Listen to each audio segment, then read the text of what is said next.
You broke a rule today. Maybe you skipped a line. Maybe you told a small lie. Maybe you took something that wasn't yours. And somewhere in the back of your mind, you wondered if anyone noticed. That feeling has a name, and it is older than any law. For most of human history, there were no courts, no judges, no prisons, no written codes, and yet communities functioned. Rules existed, and people who broke them faced consequences that make modern punishment look almost gentle. The first and most devastating punishment ancient humans had was not violence, it was silence. Anthropologist Christopher Boehm spent decades studying hunter-gatherer societies across the globe. In his research, he found that the most common response to rule-breaking was not execution or exile, it was ostracism.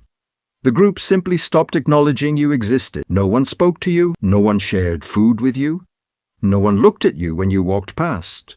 You became a ghost inside your own community. And in a world where survival depended entirely on group cooperation, being ignored was not just uncomfortable, it was a death sentence in slow motion. Neuroscientist Naomi Eisenberger ran a now famous experiment where participants were made to feel socially excluded during a simple computer game. Brain scans showed something remarkable. The pain of being excluded activated the exact same regions of the brain as physical pain. Your brain processes rejection the same way it processes a broken bone. That response was not invented in a laboratory. It was built into you by 100,000 years of ancestors for whom being cast out meant dying alone. But silence was not the only tool ancient communities had. In many early societies, public shaming was the courtroom. The entire group gathered. The person who had stolen or lied or taken more than their share was made to stand in front of everyone they knew while the community spoke about what they had done, not behind closed doors, not in private, in front of every face. The anthropologist Marshall Salins documented this in his studies of small-scale societies,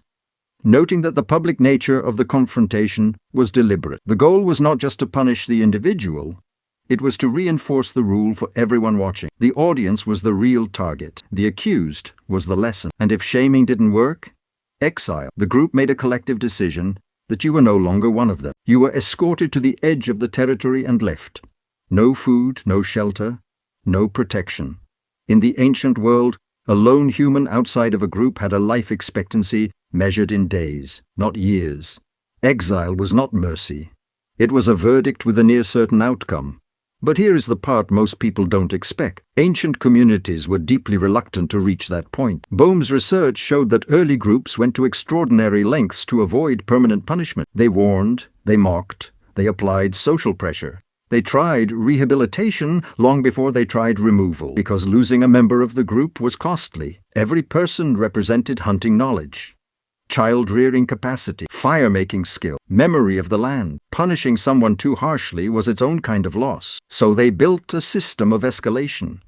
Warning first, public pressure second, temporary exclusion third, permanent exile last. And in the most extreme cases, for the most dangerous individuals, something the group decided together, without a judge, without a jury, and without leaving a record.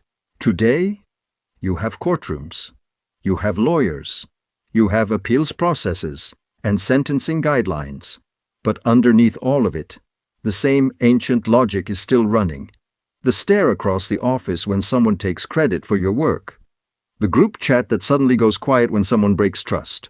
The friend group that stops inviting one person to things without ever saying why. You never needed a written law to know how this works. Neither did they.